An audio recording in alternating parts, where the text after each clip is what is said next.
Okay, my friends, today, the big story, today is May 30th, Friday, May 30th, 2025. The big story is what's going on in Sumy. Sumy is under attack. The Russians are trying to push into Sumy. The Russians know that they're doing it. The Ukrainians know that they're doing it. The Russians know that the Ukrainians know that they're doing it.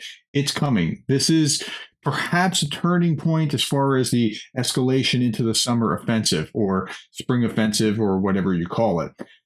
This is from Sputnik, so take it with a grain of salt, but this is the way Sputnik is framing it. Zelensky's army cries for help as Russia advances in Sumy region.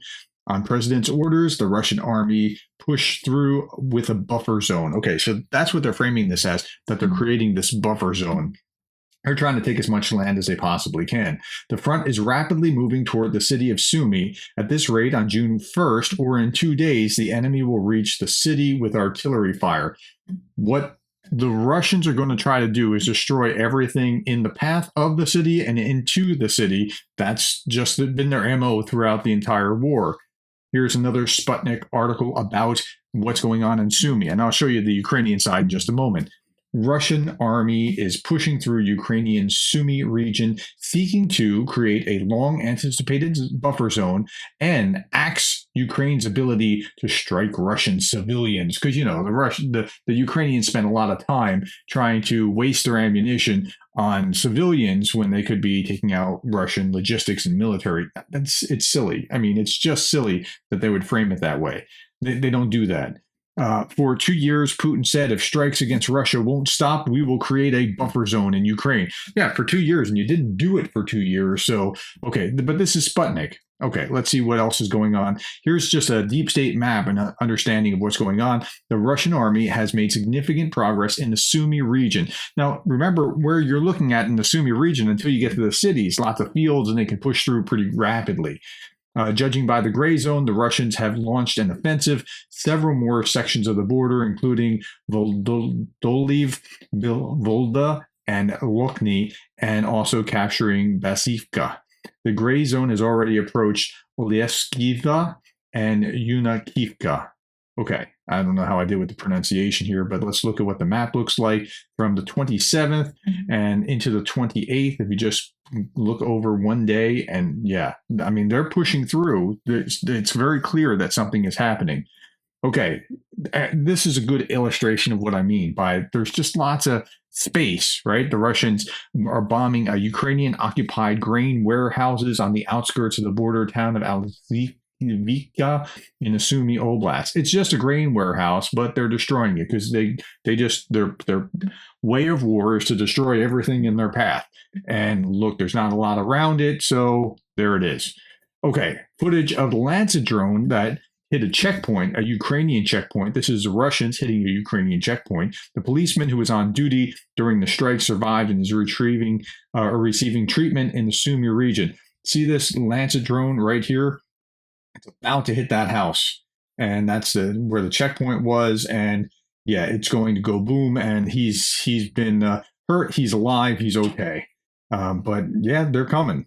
Now, this is Euromaidan Press, seen from the Ukrainian perspective. The situation on the border of Sumy and Kharkiv Oblast with Russia must be treated with utmost seriousness, warned Lieutenant Colonel Maxim Zurin. Ukraine urgently needs to prepare logistics, cover roads with anti-drone nets, and build fortifications. And they're working at it. They know that it's coming. It's like everybody understands that it's been coming and it was going to come through Sumy.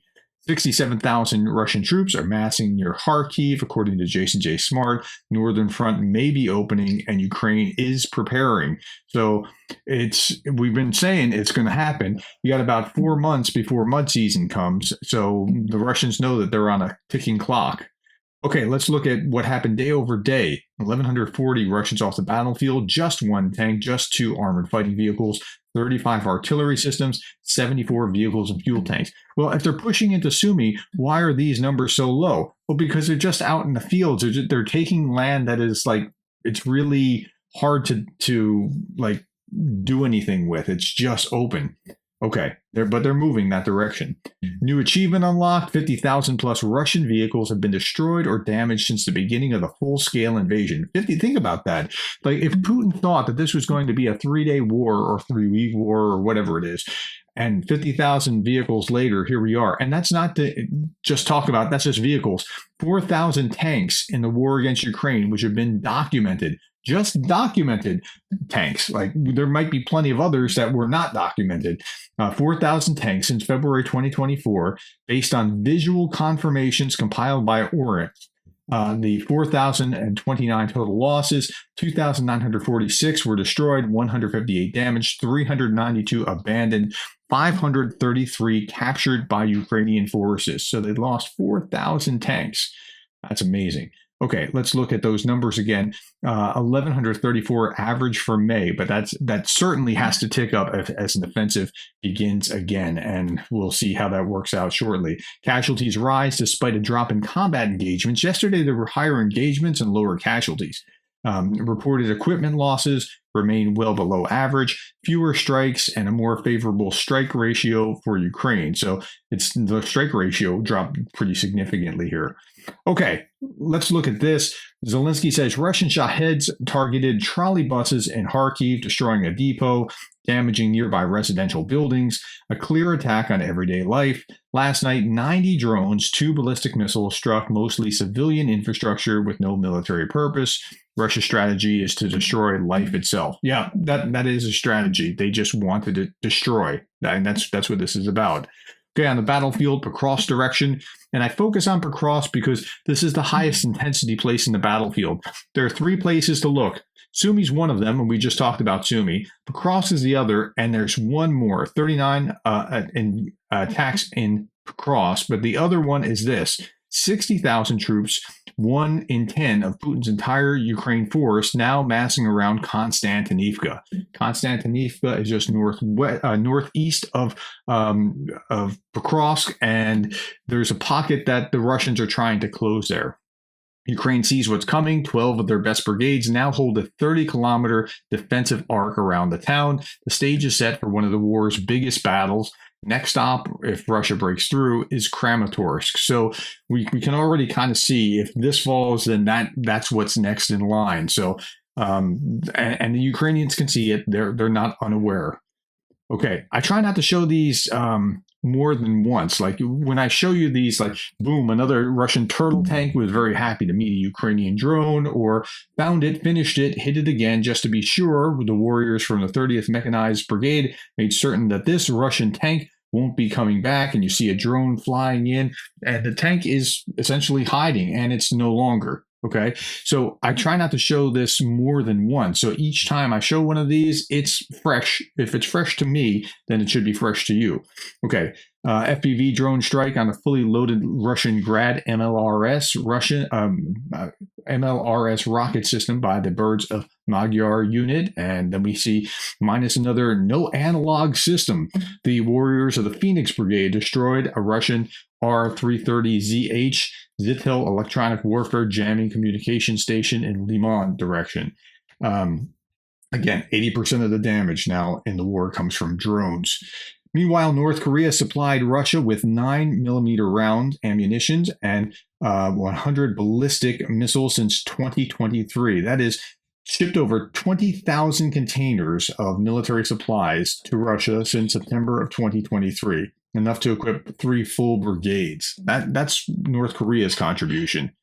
And Putin just keeps winning the lottery. We know about what North Korea was doing. China is no longer selling drones to Ukraine, but will continue selling drones to Russia. We talked about that yesterday. And generally, if I'm repeating myself, like I talked about it yesterday or I talked about it 2 days ago, I'll mention that. Italy won't allow Ukraine to strike Russian territory with Italian weapons, and Serbia will cut off Ukraine's ammunition that they were supplying. Okay, in other news, just other things that you might find interesting or would help you kind of have some context about. So the Taliban was just remade from a T organization to having friendly diplomatic with Russia. Well, the Taliban is in Afghanistan's Dakhuni province demand heads be removed from foosball figures or they'll ban the game outright. Why? Well, the figures, they say, look like idols, and idol worship is a sin. Just recently, they also banned chess. So, okay, that's where the Taliban is, and that's who Russia just took off the list and is now trying to be chummy with. Interesting. Elon Musk steps down from Trump's administration after criticizing a new budget bill. Now, I talked to someone who's deeply in the know who said, can you believe what just happened with Elon Musk and how he's at odds with Trump and they're fighting? Okay, hold on. He criticized the bill. He didn't leave the administration because of this.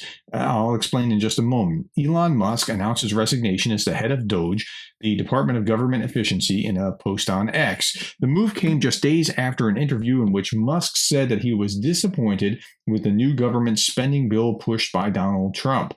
Okay, so he said that he was disappointed. It was actually adding some to the debt, and he didn't want to see that. And okay, Musk's departure was expected. Like, we already knew that he was only going to be there for 120 or 130 days, something like that. Yeah, so he had a unique contract with the government, allowing him to serve only 130 days, counting from Trump's inauguration on January 20th. That term ends precisely on May 29th. So this was not a fallout, as it's been painted in some places. This was a known departure date, but yeah, he's unhappy with things in the bill. Okay, and he's going back to work on Tesla or SpaceX or whatever. Okay, meanwhile, Lukashenko plans to create a Belarusian version of NASA. We'll see how well that works. While Belarus is facing potato shortages and a historic spike in livestock deaths, the regime is busy discussing the creation of a national space agency. I think this is more propaganda than it is of anything real or intentional to become its own NASA or whatever. I mean, I could see the Kazakhstanis doing that. I mean, the Kazakhstan space base is a thing, but yeah, okay. Anyway, Andrew Perpetua says it's finally good to see someone stepping up and largely or fully funding these interceptor drones. And it's actually the Germans that Sachs was just complaining about that's doing this. Now work can go from fighting tooth and nail to afford the drones to expanding the units flying the drones to create full coverage in the sky. And here we're talking about specialized drones that can intercept. And yeah, that's a very positive thing. Okay, now this is something to look forward to. It sounds weird to say, look forward to look for in the future, not look forward to like anticipating yay, but anticipating, this is about to happen. Ingalls 2 base prepares for a massive attack, 295 MS being loaded with Kinzhal or KH-101 missiles. Earlier, 6 Il-76 transport planes arrived at the Russian airbase, likely delivering cargo for upcoming missile launches. A little bit more about it. It looks like the large number of 295 and 222 M3 bombers at Engels. Several OSINT communities are reporting that the Russian Federation has transferred 40 222 M3 bombers and 20% of its strategic 295 MS to the Oleana Air Base. So they're gearing up for a big hit. When's the big hit? My guess is the day before or right around the June 2nd conference. The next big event is coming up, and so they're gearing up for major hits just to prove that they can do it before they're having that. That's my guess. I don't know. Young Ukrainians abducted by Russia from occupied lands are being trained to fight for Putin. To find them, a Canadian-funded project looks behind what they call a new Iron Curtain. That's the people that are cut off in Ukraine, in occupied Ukraine, right? It's a new Iron Curtain. They're being groomed to fight for Russia against Ukraine. So that's why this is important. After more than 3 years in occupied territory, a 15-year-old boy has been reunited with his father in Ukraine. His return is not only a family's reunion, but a step toward justice for children robbed of safety, freedom, and home. Yeah, and you say, but Gertis, that's only one kid. Yeah, but for him, his entire world has just changed because he won't be set into a meat grinder to fight for Russia against his homeland. All right, by the way, it just struck me, I'm wearing a St. Javelin hat. And I bought this with my own money. St. Javelin actually sent me a shirt, a couple of shirts, a shirt and a heavier sweater to advertise for them. If you purchase anything from St. Javelin, there's a link below, and you purchase something from them, I have a link that is categorized to me, and I would be profiting from it as a deal, except I'm not. Anything that I would be making from it is actually going to bandages and tourniquets and other medical supplies. Doesn't flow through me. It flows directly toward that and goes right out to troops. So if you follow that and you're interested, I like it. Otherwise, I wouldn't be wearing it, and I wouldn't advertise it. But just as an advertisement, if you do that, extra money goes toward those medical supplies. Okay. On this day, Darth Putin, on this day, 1941, Soviet agent Richard Sorge informed Moscow from Japan that the Nazis would invade the USSR in the later part of June. He was ignored. Imagine if today Russia were to be run by a man who ignores intelligence he doesn't like and leads the country into disaster as a result. Just imagine. Now, imagine this. AI is amazing. I have a dream. Wouldn't that be something?